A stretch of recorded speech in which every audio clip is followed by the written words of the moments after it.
Do you know that it's actually more rare for a man to have a six-pack? That there are more people that are decamillionaires in the world.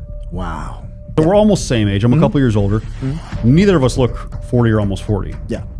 And you look at 40-year-olds out there, bro, they're fat, they're balding, they have bad skin, they have all kinds of health problems, cholesterol, blood pressure, hormones are shit, they have no sex drive. Well, that's what a normal 40-year-old is supposed to look like? Yeah. We both still have so much to improve, but we're already way above. We're already in the 1% of that. Right. The 1% of wealth is easy.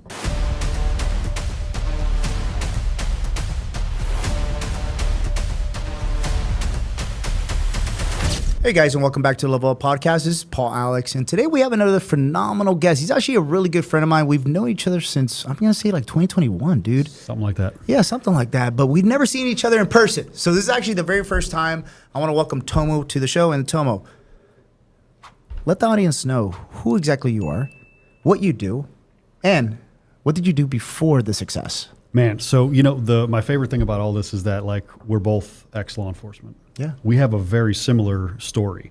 Yep. Almost in the same timeline. You've been out for a few years. I've been out for a few years, a couple years longer, I think. My road was a little bit more twists and turns. Which makes it fun. It's the best stories. Yeah. So who am I? My name's Tomo Marjanovic.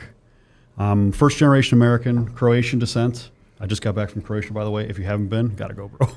Amazing. I mean, do you see what Tomo is wearing right now? I mean, come on. That guy came from vacation. I look like I came off a yacht because I actually did. We were there for Croatia Yacht Week with 50 guys. It was amazing.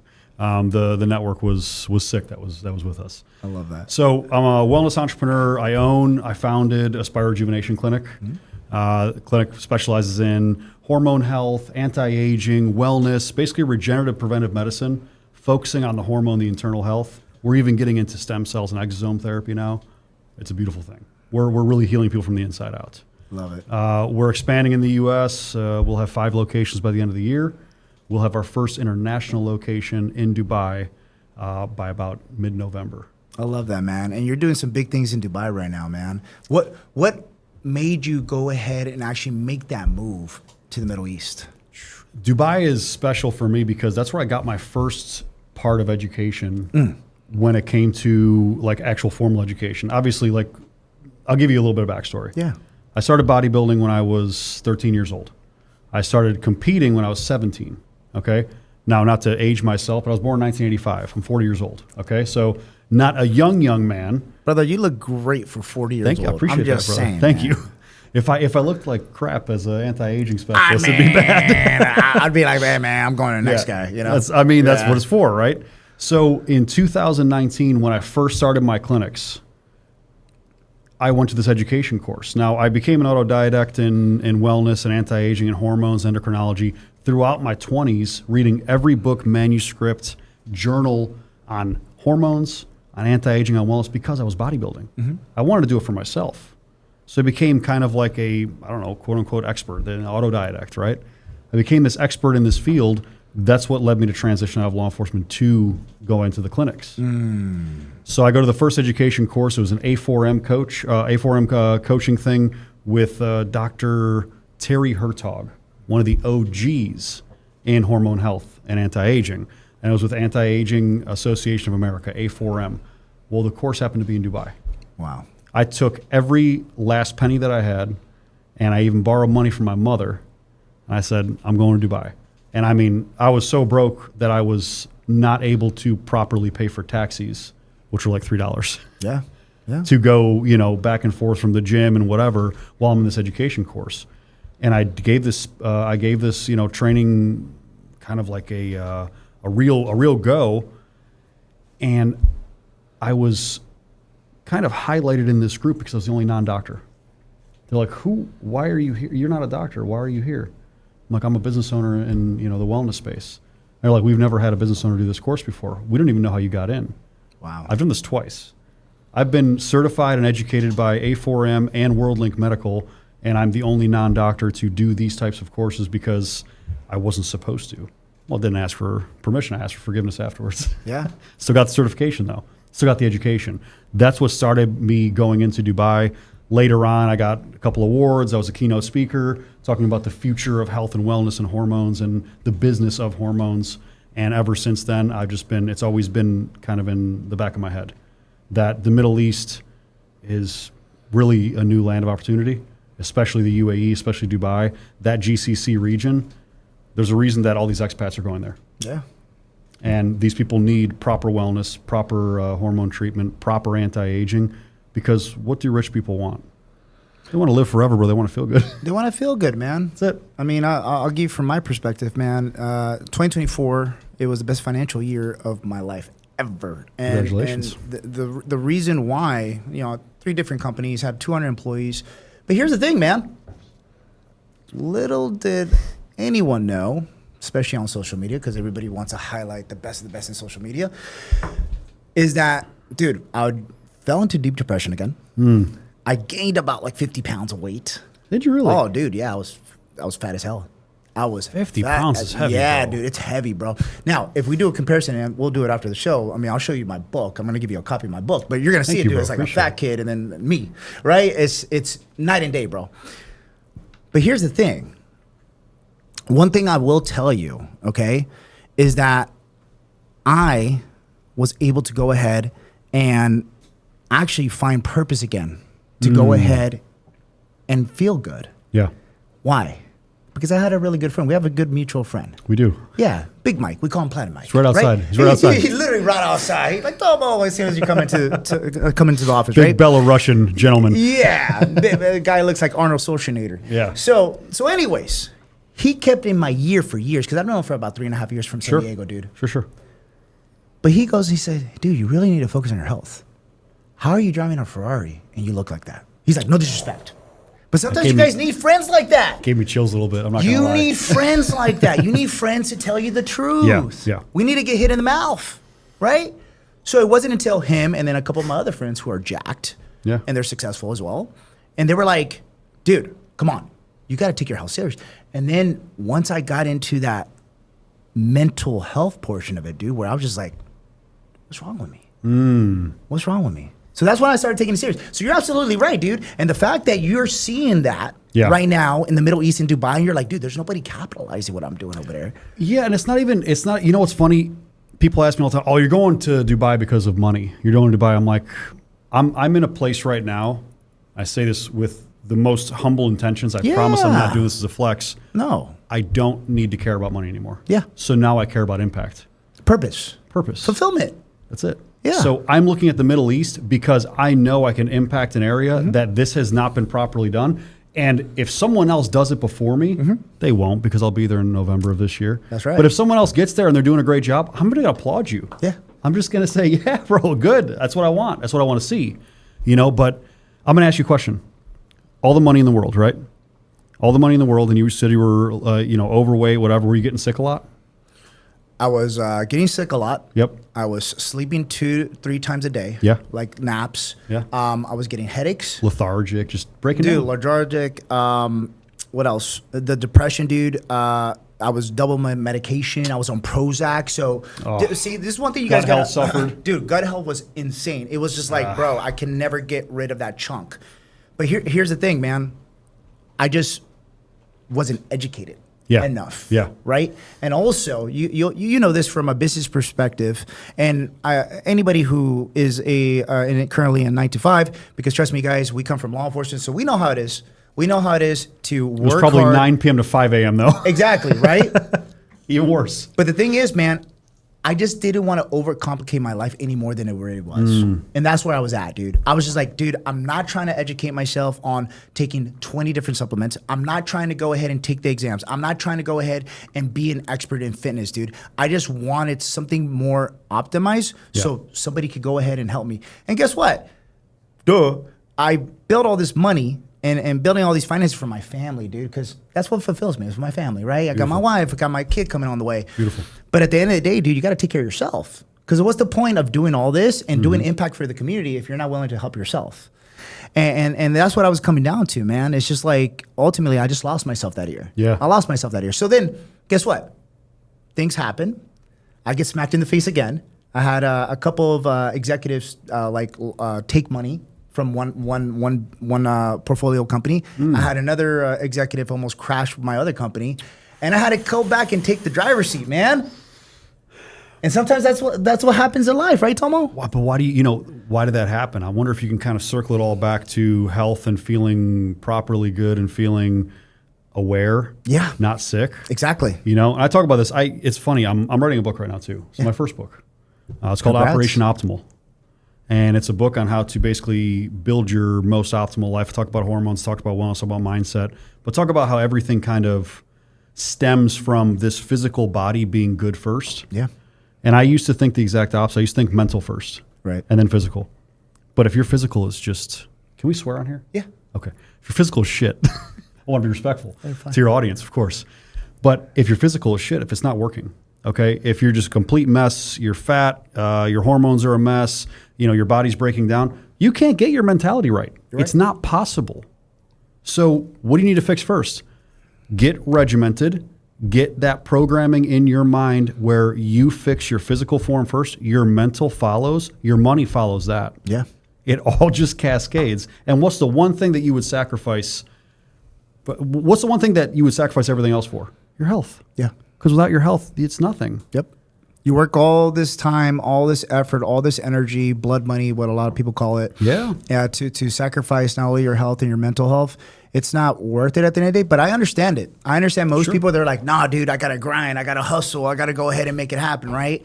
And once you get there and you do have the money, I urge every single one of you guys, spend the money to actually make yourself happy and healthy. I'll almost take it one step further and say you can do both.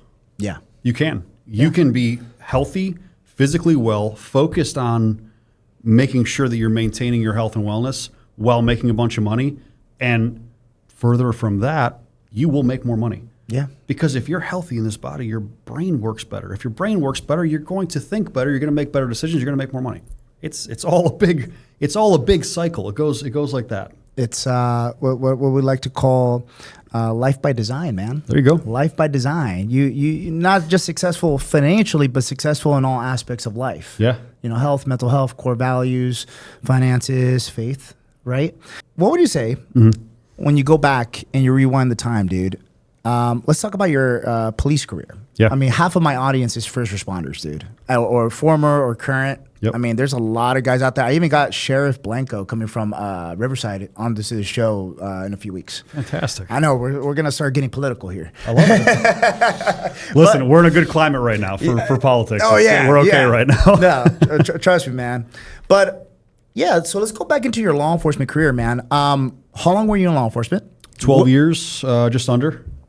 What did you do inside of law enforcement? Did you do different units? Were you a sergeant? Like, So did some. I was mostly patrol. I was never going to get promoted. Why? Politics. Maybe. Yeah. Also, I had a problem with authority. Game of Thrones, man. Game of Thrones. Problem with authority. Didn't like to schmooze up to the upper staff. You were a cop's cop. I was cop's cop. Yeah. I liked the street. I had a lot of fun. Loved working in the ghettos. And before I even get into the story, first of all, thank everybody that's watching this first responder. Absolutely. Thank you for the service. If you are still doing it, God bless you. It's not easy. It's not. I got out in 2018. You got out in 21. Yeah. You even dealt with more shit than I did. Yeah. I mean, we were already pre-programmed in academy. I mean, when you have the police chief coming into an academy class and they tell you like, hey guys, check this out. I know you guys are brand new. You guys are not even sworn, but everybody's looking at you. Nobody likes you. So prepare yourself. And you're like, okay, I just signed up for this career and you're telling me this? Like, come write on, the bro. note down. I'm hated. Perfect. Yeah. It's just like all eyes on you, bro. Yeah. So most of my career was in patrol. Now I did some stints, Joint Terrorism Task Force. I did some street crime stuff, did some DUI unit stuff, did some stuff that we can't talk about politely on camera. Yeah. So some other stuff. With some 3-letter agencies that were always fun. So I got a lot of tactical training. I got a lot of interview interrogation. I never waterboarded anybody personally, but I'm sure somebody around me has. What was it about the career at that time that made you a proactive cop?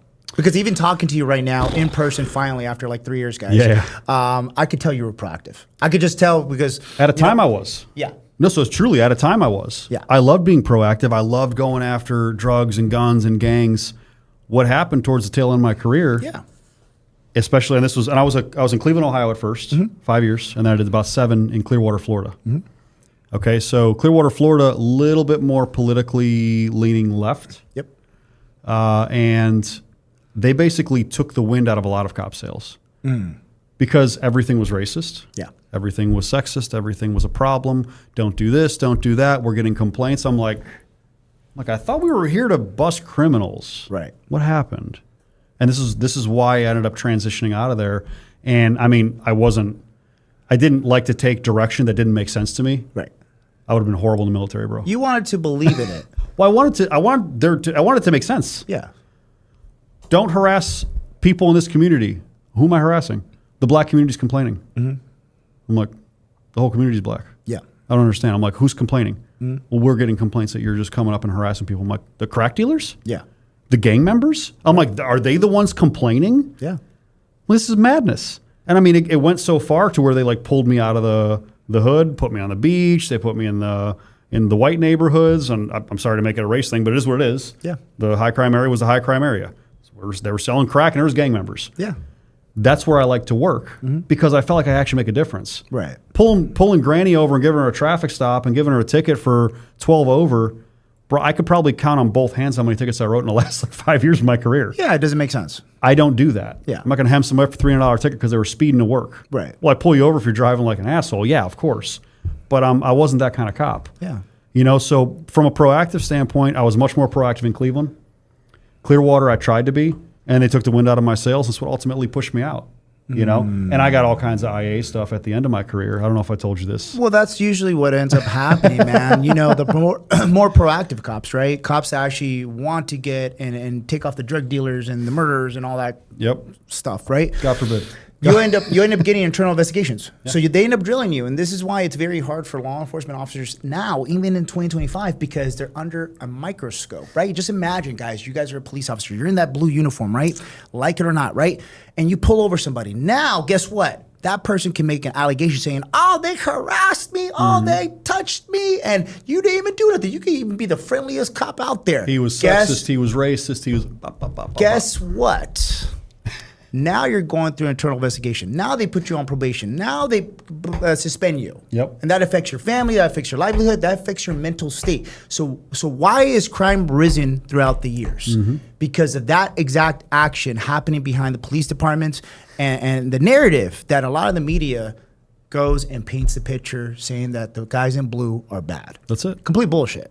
Anyways, yeah, this is the level up. So let's be positive here. Well, I leveled up since then. Hey, we have, bro. You know what I mean? So you know, and I hope that people on here, you know, not saying that people need to leave their law enforcement career because we need cops. Yes, we do. We need cops. We need good cops. You know, are you meant to be a cop? I hope a lot of you are. Yeah. You know, but like this is the Level Up podcast, so why are we on here? We're talking about leveling up. It could mean leveling up in law enforcement. Yeah. Doesn't need to be leveling up and become entrepreneurs and become writing books and all these different things. That happened to us. But I will say one thing for anybody out there, and I know you agree with this because we've talked about this. Yeah, of course. The amount that you learn being a cop, conflict resolution, communication, documentation, writing, multitasking. Although I'm not a big person into multitasking anymore, I'm very dedicated on I have dedicated focus. But dealing with what we deal with in law enforcement prepares you to do so much more outside of law enforcement. 100%. I agree in every aspect that you just talked about, man. I mean, if it wasn't for law enforcement, I wouldn't be able to lead. I wouldn't have the skills to actually do public speaking the way I do. Yep. The command presence, I think it's huge. You know, a lot of people, especially in sales, leadership, correct me if I'm wrong, Tomo, but, you have probably hundreds or dozens of employees, right? So what do you say about culture? What is your idea behind culture? What is your opinion behind culture? Especially in the workspace. In a company standpoint. Yeah. Here's how most companies screw up culture. They don't even have vision and values listed. They don't even know what their vision and values are. Yeah. They're just going in to make money. Yeah. So when you come into a company, what's your vision? What's your values? Project that to everybody else in the company. Right. You will do two things. One, you will find out that there are people that truly believe in your vision and in the way that you have your values set up and the way that everything kind of flows in your life. And you will also weed out people that don't. Absolutely. Which is almost more important. So the reason why I bring culture is because You're a cop's cop, dude. So you had that specific culture going into being proactive, going into law enforcement, going to certain departments that, guess what? Now you're affiliated with a certain type of policing. Now you're affiliated with certain cops that respected you because of the work that you did, the leadership that you brought into. So it was the same mindset as me. With me, man, I was already playing the political game in law enforcement. I was going in there, you know what? I'm just going to go ahead, do my job, but I'll be nice to everybody. Hey, man, you know, I'm like, you know, I'm a political guy. So I'm like, hey, dude, it's all good. Whatever. Smart. That's a smart move. Dude, in law enforcement, what other choice do you have, right? It's smart. Well, you had my choice. Be patrol forever. You're absolutely right. That was my choice. You're absolutely right, man. But at the end of the day, there's so many ways to skin a cat. But yes, to agree with you, brother, law enforcement is what built me up to actually be a great entrepreneur and to do pretty decent in my life. So with that being said, when was it when you went ahead, like what year was it when you finally transitioned out of law enforcement? 2018. So in 2018, you go to your mom and you're like, Mom, I'm going to go ahead and transition. Wasn't even that. I'll give you the story. Yeah. 2018, I'm like, I got to get the hell out of here. I had a bunch of IA complaints for bullshit. I'll spare you guys the details. You're more than welcome to look it up. I'll give you the quick. I'll give all of you the quick. How many domestic violence calls you go on? Hundreds on patrol. Hundreds. Prostitute, somebody else. It's not domestic violence. They got in a verbal argument. This is not anything. So I don't write a full report. I write notes. Document, make sure everything's okay. It's basically a bullshit call. They find out I applied for the FBI. Oh, wow. They found out. The moment they found out, I got like 9 IAs put against me, and they referenced that case and said I didn't follow policy, which they're right. Technically, they're right. Because it came out as a domestic violence call, I'm supposed to write a domestic violence report. So they were right. But cops do that 150,000 times a week. We all know how to squash a call. Yeah. That's bullshit. Yeah.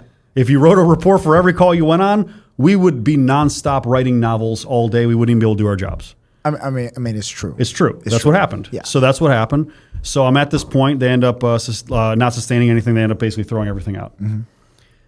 And at that point, I was talking to friends, and I'm like, I can't do this job no more. They screwed my FBI chances up. I was super pissed about that. But it was a blessing in disguise.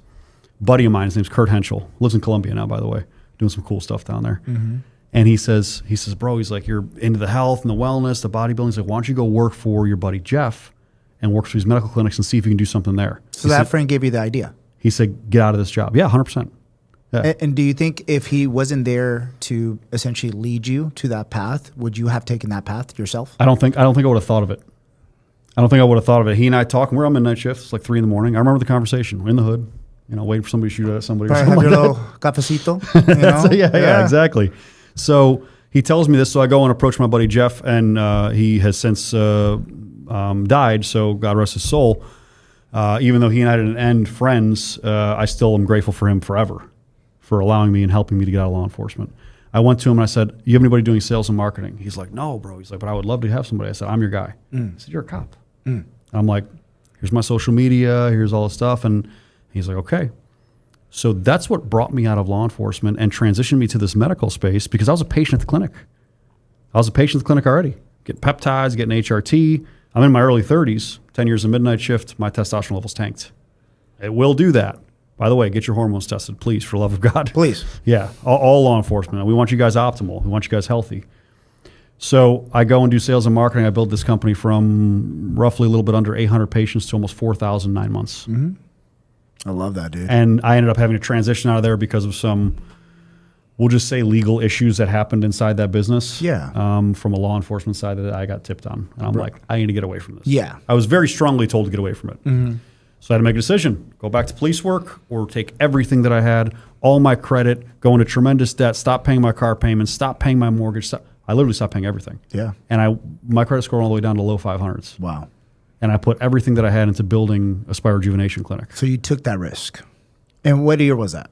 2019. So 2019, a year 1 later. 1 year later. So you got, okay, so let's talk about the transition. So the transition is You have a buddy, you're about to go to the FBI, you get screwed by the department. Yep. Department's like, yo, you ain't leaving because it's Game of Thrones, guys, in law enforcement. That's just really the way it is. is. It's very political.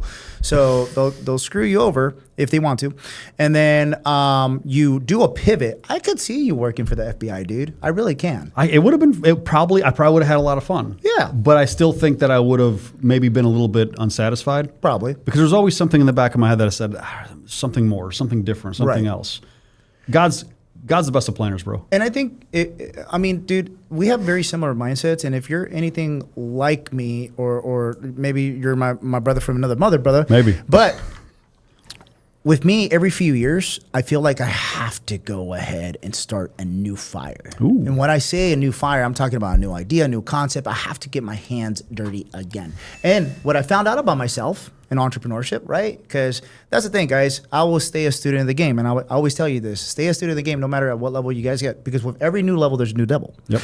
So what I found out about myself is I'm a startup guy. I am a visionary guy. I'm a startup guy. I like that. I am the guy who would be like, all right, you tell me an idea. I'm like, okay, bro, this is exactly how we can execute it. You roadmap it. Yeah, I roadmap it, and then I'll get you started.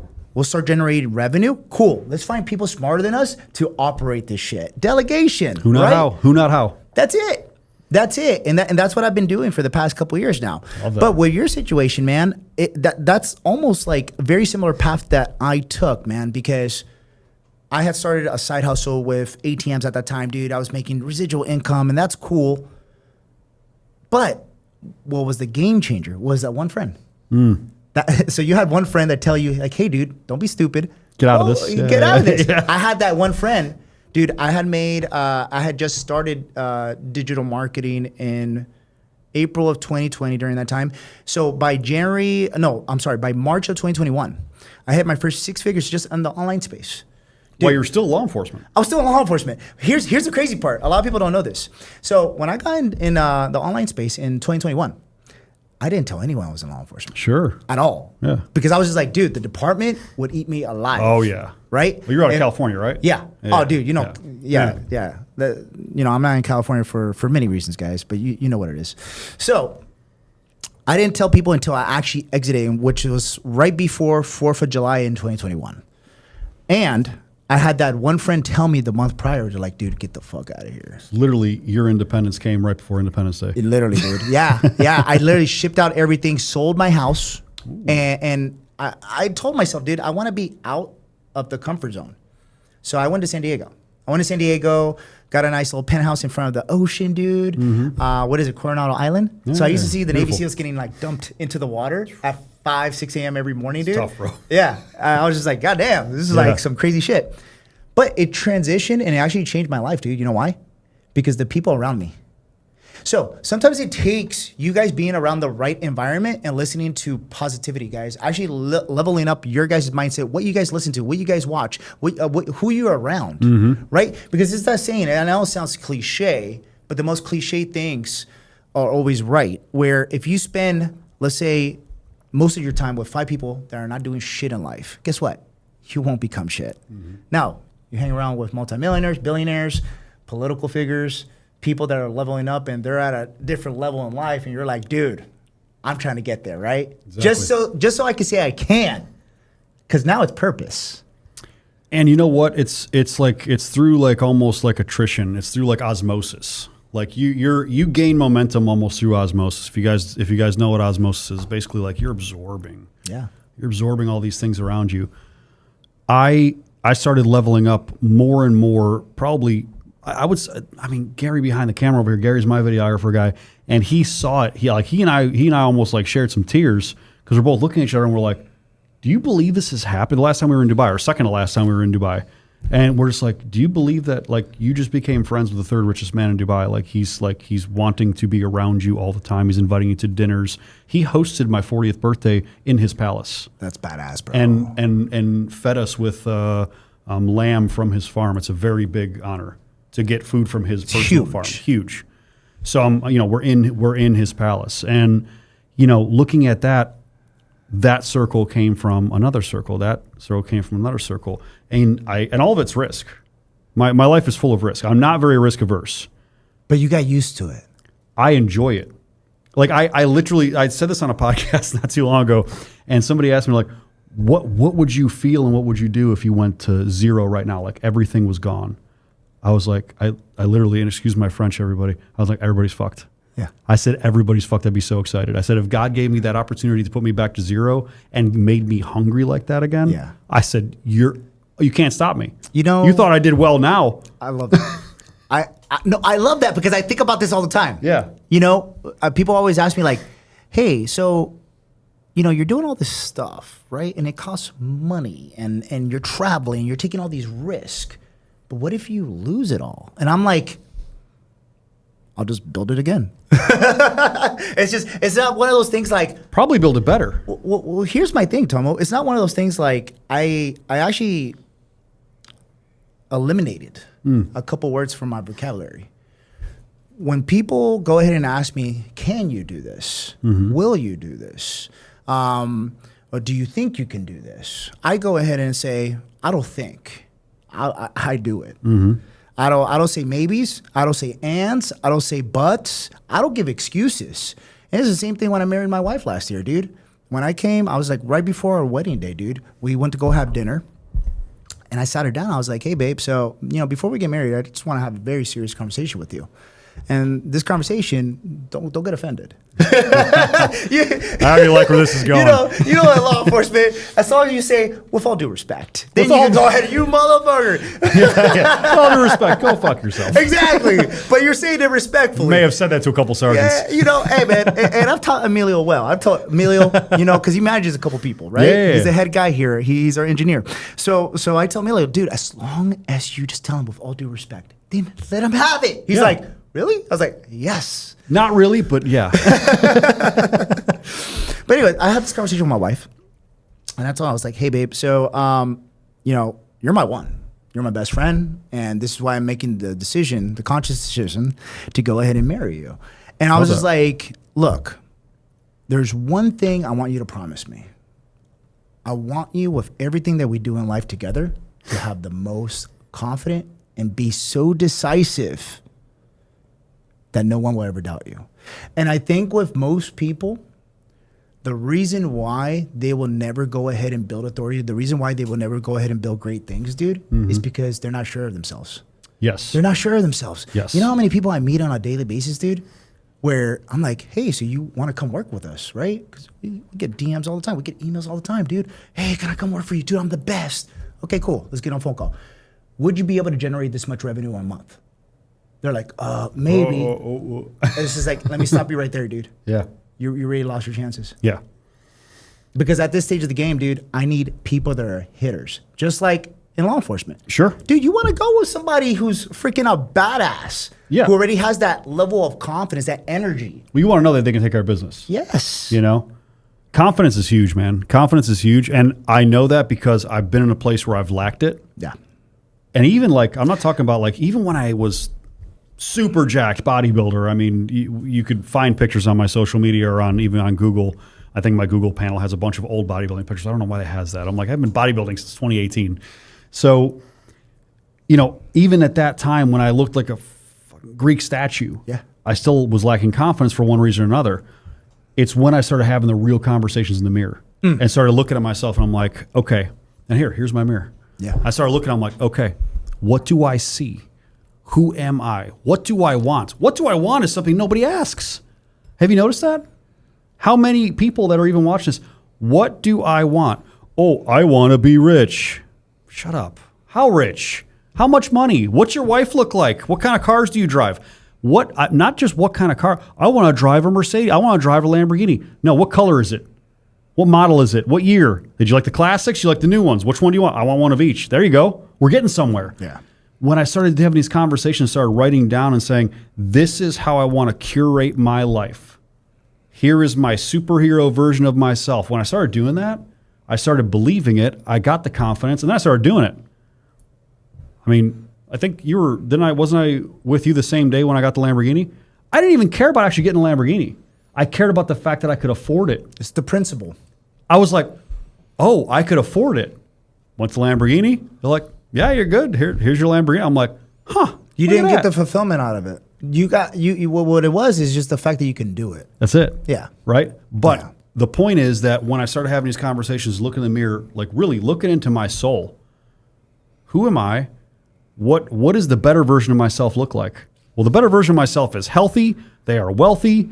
They are well liked. They are appreciated. They are grateful. Gratitude's huge, right? They walk with honor and conviction.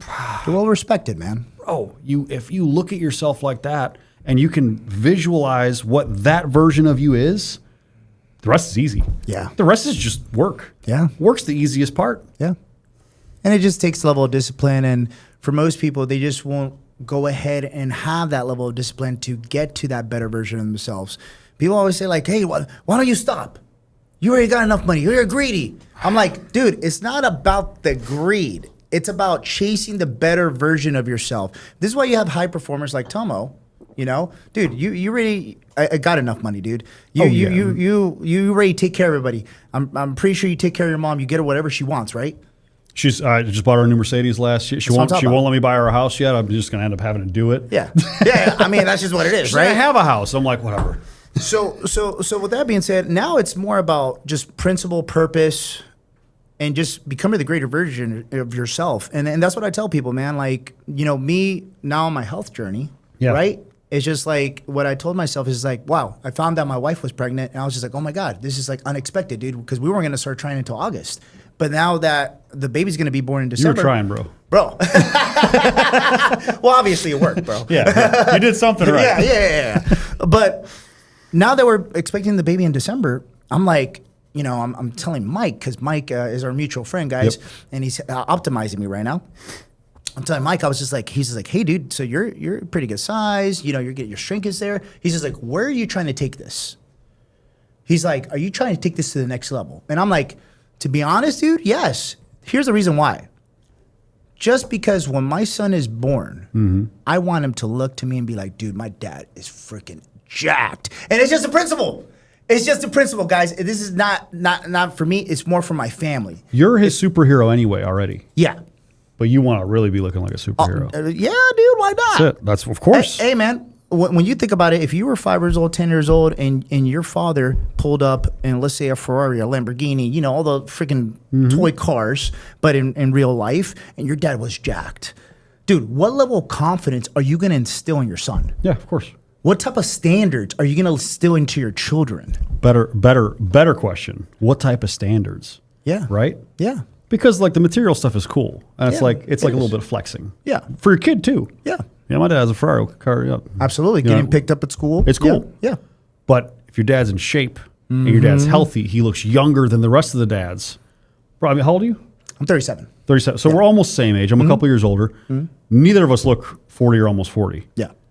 And you look at 40-year-olds out there, bro, they're fat, they're balding, they have bad skin, they have all kinds of health problems, cholesterol, blood pressure, blah, blah, blah. Their hormones are shit, they have no sex drive. Okay. Well, that's what a normal 40-year-old is supposed to look like? Yeah. We both still have so much to improve, but we're already way above. We're already in the 1% of that. Right. The 1% of wealth is easy. Do you know that it's actually more rare right now for a man to be able to bench, I think it's either 225 or 135, which is pathetic. I saw that. Yeah. And also, than it is to be 10 million or more in net worth. Really? Also, to have a six-pack, to have abs, to have a six-pack of abs, it is so monumentally rare that there are more people that are decamillionaires in the world. Wow. That's insane. What does that tell you? And here's a cool thing. Like, you can earn money. Anybody can earn money. Anybody on the planet can earn enough money to be a millionaire. Yeah. But you can't buy your way to health and wellness and longevity. Yeah, you can get a bunch of surgeries, but you got to work. You got to eat right. You got to go to the gym. You got to do all these things. Absolutely. So if you're able to do that, plus hit your status of becoming a millionaire or multi-millionaire, guys, you are the 1% of the 1%, and that's just the way it goes, right? That's it. So Tomo, now we talked about your journey from law enforcement, breaking into this space in your health journey. Let's talk about bodybuilding. Yeah. All right? Because, come on, we have a lot of people that watch this show. By the way, guys, thank you. Today, what is today? August 29th, guys. So August 29th, we officially hit number 4 in all categories. Hey. Emilio, I don't know if you saw that. All right, but yes, we did. Sick. So it's pretty cool. That's awesome, It's bro. It's pretty cool because I guess you could say our dream for the past year. We were just like, dude, if we could just surpass Rogan one time, that'd be the flex. You know, just the principle, just to say it. But now we're like, boop. All right, cool. We're one up on them right now. Love it. So it's good. Clap back, Joe Rogan. Get us on the show, bro. Get us on the show. There you go. But with that being said, man, so let's talk about bodybuilding. When did you start bodybuilding? I know you were doing this while you were still in law enforcement, but tell us a little bit of background on that. Yeah, so 13 years old, I come back from Croatia and Bosnia. This was right after the war. And I came back and had a massive growth spurt when I was over there. Food, water, who knows? I don't know. But I grew like 7 inches plus in 3 months. Wow. So if anybody's ever hit a growth spurt when they were younger, 7 inches in 3 months is drastic. Yeah. And I mean, I have stretch marks going sideways on my lower back and on my knees. Wow. That's how fast I grew. So I was like the shortest person in my friend group. I came back the tallest person in my friend group after a summer.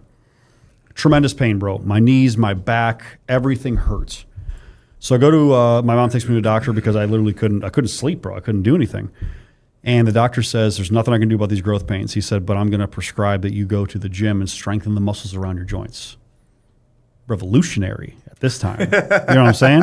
Prescribing me to go to the gym. God, if doctors did this now, we wouldn't have so many fucking problems with how fat the population is and diabetes and heart disease and all these issues. Seems like that doctor actually cared. Actually cared, yeah, exactly. So he tells me to go to the gym. 13 years old, I get my first gym membership. I get taken under the wing by a man named Don DeVito, God rest his soul, and he starts teaching me the ways of bodybuilding and the ways of fitness and how to do certain things. I mean, this guy was revolutionary. Like, you remember, like, like Hani Rambod and stuff like that? FST7? Yep. I was doing that shit when I was 13. Wow. So you were ahead of the game. I started working out and started bodybuilding a long time before a lot of the bodybuilding stuff started to come out, like a lot of the training tech. We're already doing that. Yeah. I was force feeding myself so much chicken and beef, and thankfully my mom and my family had a restaurant, so I was able to afford all that protein. Were your parents, encouraging you? They were like, "Yes, Tomo, keep going." My mom was. My father was already living back in Europe because they got divorced when I was young. He wasn't a big fan of the bodybuilding stuff. Wow. Yeah, he wasn't a big fan. Wasn't a big supporter of it. Obviously, he was wrong. I think bodybuilding is a lot of the reason why I'm so disciplined and able to take so much pain.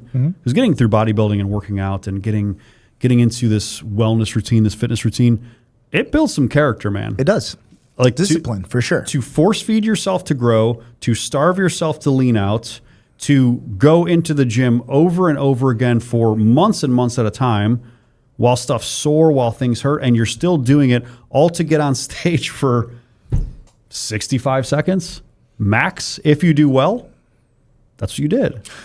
Let me ask you, Tomo. Yeah, please. Why do you think bodybuilders do it? Do you think it's because they come from a point of pain that they're trying to go ahead and like present themselves as like, look, I could go ahead and do this, something that most people are not able to do? What do you think? I think I'm assuming the demo of the podcast is mostly men, yeah?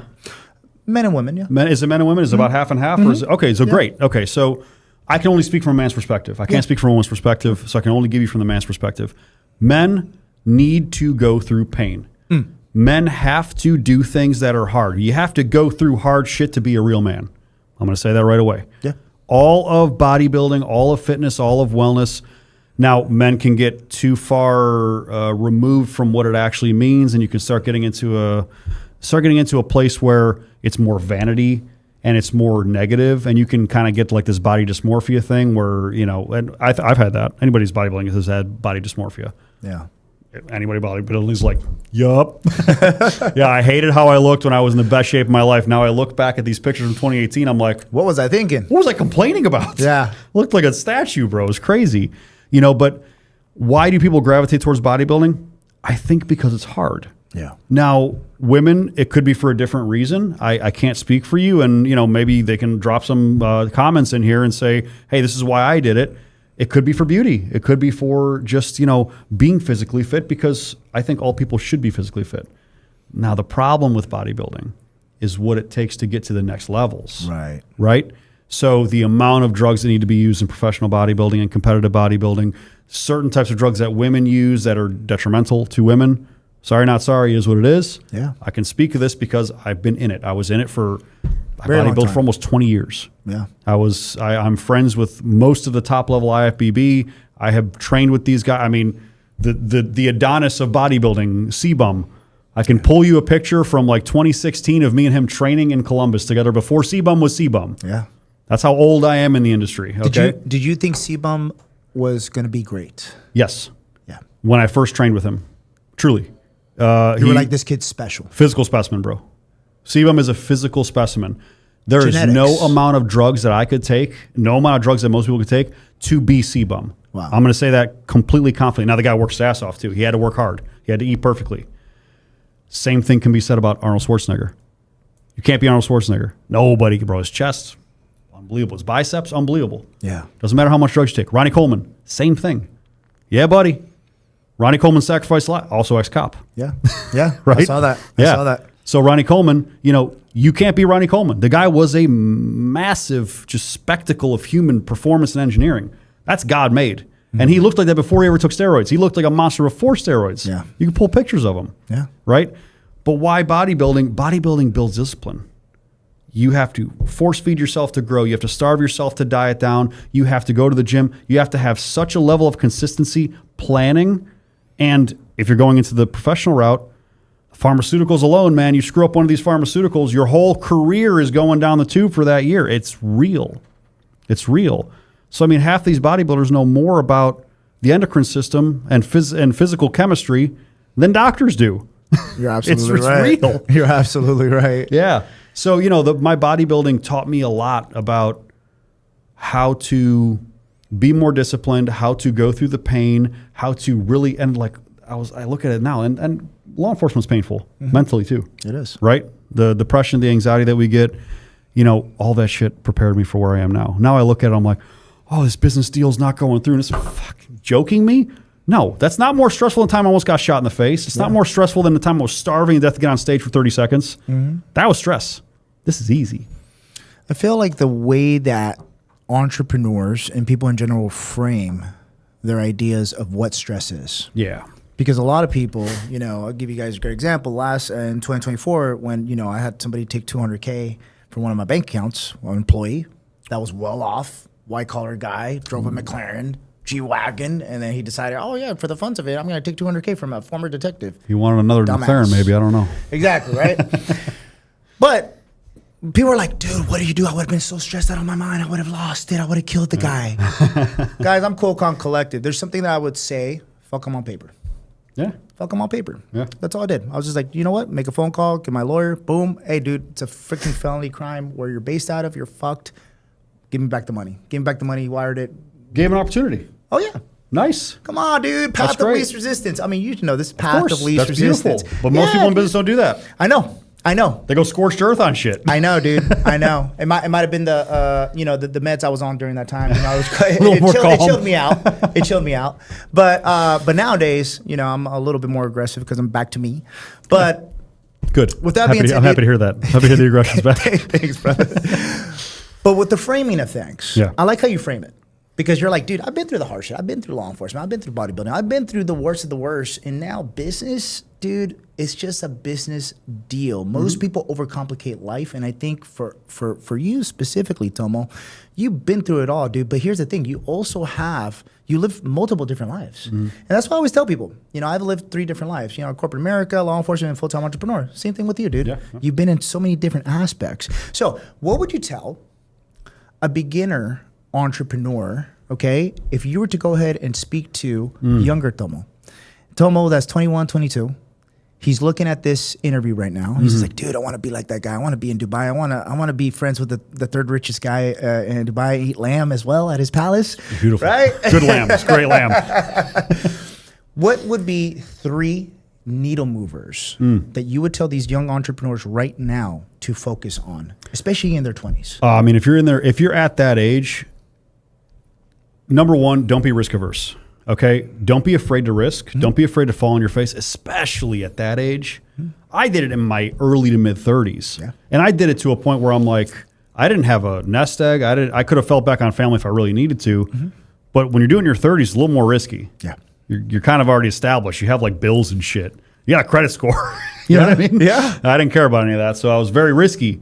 If you're in your early 20s, man, you can fall on your face so hard and you can literally, I mean, you can fuck up so bad and you still have so much time. Risk aversion is a negative. It's a net negative. Go towards things that are risky. Obviously, don't be stupid. Yeah. I want to fly, jump off a cliff. You're an idiot. Sorry. Don't be risk averse when like I took risks like I bought a car. Yeah. I bought a Porsche when I shouldn't have bought a Porsche. Yeah. But I bought a Porsche strategically to get into a circle of people that all were driving Ferraris and Lamborghinis, which led me to a private members club where I'm rubbing shoulders with millionaires, billionaires, and senators and House of Representatives members. That was a risk. Yep. Paid off. I then became a member of that private club that I couldn't afford. Risk. Paid off. Why? Because I'm seeing that my risk is purposeful. So number one, don't be risk averse. Yeah. Number two, build your network like it's the only thing that matters. Network is key, dude. It's almost the only thing that matters. It does. Who you know means so much more than what you know, and it means so much more than what you can access in any way, shape, or form. Because your friends and the people that like you are the number one needle mover. Yeah. Why do I get connected with multi-billionaires in Dubai? Because I have trusted friends that are also in that network, and networks start to spread, right? By the way, they don't spread wider, they get smaller. You know, the multi-billionaire in Dubai, his network is this big. My network is maybe this big. Yeah. A lot of your guys' network is this big. Why? Because you're hanging around dipshits. You're hanging around people that don't actually do anything positive for your life or for themselves. And you are the 5 people you hang out with. You said this early in the podcast. You are the 5 people that you spend the most time with. Facts. So constantly audit your circle and make sure you're networking with intention and not to get something out of it. Super important. I love that. Don't network to get something out of it. Network to become friends and learn and offer value to people. Yes. That's my number 2 piece of advice. Number 3, it's going to sound like cliche and simple. Take care of your physical and mental health. Yeah. You're screwed without it. You're screwed. And I'm not just talking about mental health like, the depression, the anxiety stuff. I'm talking about like read books. Read books, learn. This body and what you have, you're at war as a man. As a man, I can only speak as men. Again, ladies, no offense to you. I know you're at war too in different ways. But as a man, I leave my home every day and I'm at war from the moment that I leave that home to the moment that I go back to bed, which is also a reason why my peace is so preserved at my house. If my home is not peaceful, my home is not peaceful, then I don't have a peaceful life anywhere else. So you use this body. This is your army. This is your temple, man. This is your temple, okay? But this is what's going to fight your battles. Yeah. Your mind, sharpen this mind. This is the sword. Yeah. This is your sword. You got to sharpen the sword all the time. Read these books, listen to these podcasts, talk to people, learn things. It doesn't necessarily even need to be about your industry. Do you want to know what TV I watch? It's all documentaries. I love watching documentaries. Why? And I love watching historical documentaries specifically. Why? I learn from history. And we have forgotten so much about history that we kind of don't realize we're making the same mistakes over and over again. Yeah. Go read about history. Go learn stuff. Constantly be sharpening that sword and making sure that your army, this body, is ready for it. Those are my 3 bits of advice. That will literally elevate you, and you can become unstoppable. I truly believe that if you actually put the maximal effort into those 3 things, and you actually try, and let's be clear, none of you put in 100%. I maybe got close a couple times. You maybe got close a couple times. You guys think, oh, well, I'm probably putting in 50% effort. It's probably 5. Facts. Find me a day you don't watch TV. Find me a day you don't surf social media. Find me a day you never pick up your phone without needing it. Find me a day that you are a perfect level, optimal operating person. That's 100%. It's impossible. It's impossible. One of my friends, Andrew Tate, one of my brothers in the war room, okay? I am a member of the war room. I have no problem saying that out loud. That's fine. Andrew Tate is an absolute machine. This is how this guy operates. I'd say that's the person that I've ever seen or heard of operating at close to 100% level, this guy does not stop. But I wouldn't want to live like that. But if you can operate at a 20 to 50% level, you're outpacing the entire market. You're doing so well that you don't even realize. One thing I have to give you your flowers on, Tomo, is the fact that you did bring up the war room. You brought up Andrew Tate. You're like, dude, that dude is on 100% of the time. I think one big thing that's going on, one trend that's going on right now, I don't know if you saw Alex Hermosi's launch. I did. His $100 million book launch. And you got half digital marketers in the online world promoting this right now.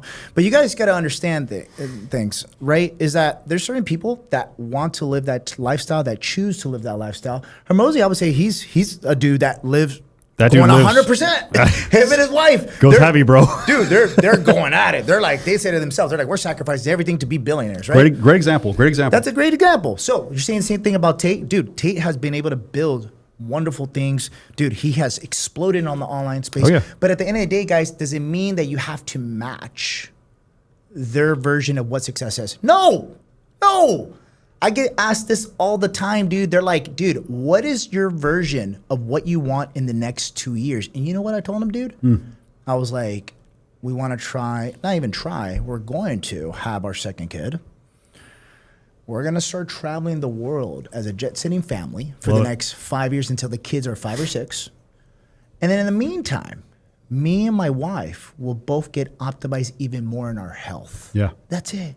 Because now, you know, when women get pregnant and then they see the father or their husband getting optimized, my wife's like, babe, how are you getting fit and I'm getting bigger? I was like, babe, you are the queen. You're the one taking the sacrifice here. Absolutely. And it's huge. And you appreciate that. And I do. I appreciate her so much.